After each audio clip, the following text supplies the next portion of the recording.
On Tuesday, Burlington Scouts and other volunteers gathered at Chestnut Hill and Pine Haven cemeteries in Burlington to honor those who risked and sometimes gave their lives in defense of our nation and its values.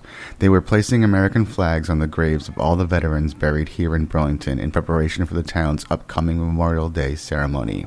Veteran Affairs Director Chris Hannafin said he believes having volunteers, especially young people, help with this task is a good way to teach them about the sacrifice others have made for them. I think that it offers a young child a different perspective. Do you really know what the flag signifies to people, particularly veterans?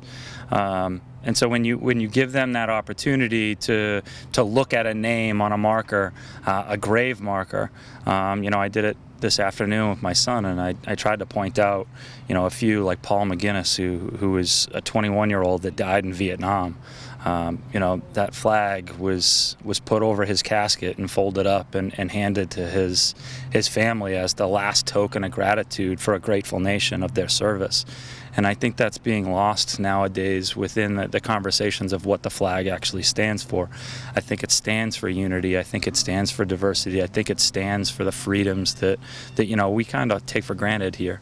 While the flag placement normally brings out a good number of volunteers, this year there were more participants than usual, getting the job done in record time.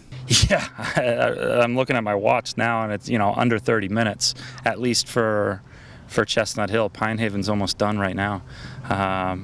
I think we didn't have volunteers due to the pandemic last year, and so I think maybe some people missed that, and so they made a conscious effort to be here today, and we really appreciate all the volunteers that helped out to make it a record time. Burlington's Memorial Day ceremony will begin at 10 a.m. on Monday, May 31st at Chestnut Hill Cemetery. The guest speaker will be recently retired 23-year Air Force veteran Jeremy Brooks. Hannafin said that even if the ceremony is smaller than other years, he is happy to be having one in person again after having to go virtual in 2020 due to the pandemic. I think it was a bitter moment last year, putting out a virtual ceremony. I had talked to many veterans that have lived far older than me, and this was the first time that they could recall in 50-plus years that there wasn't a ceremony, whether or not that's rain, shine, whatever it is, in some fashion or another.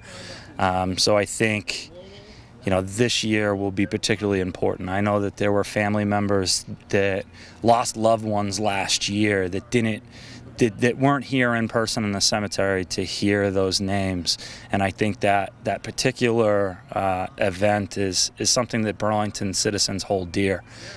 From Chestnut Hill Cemetery, I'm B News Director Rich Hosford.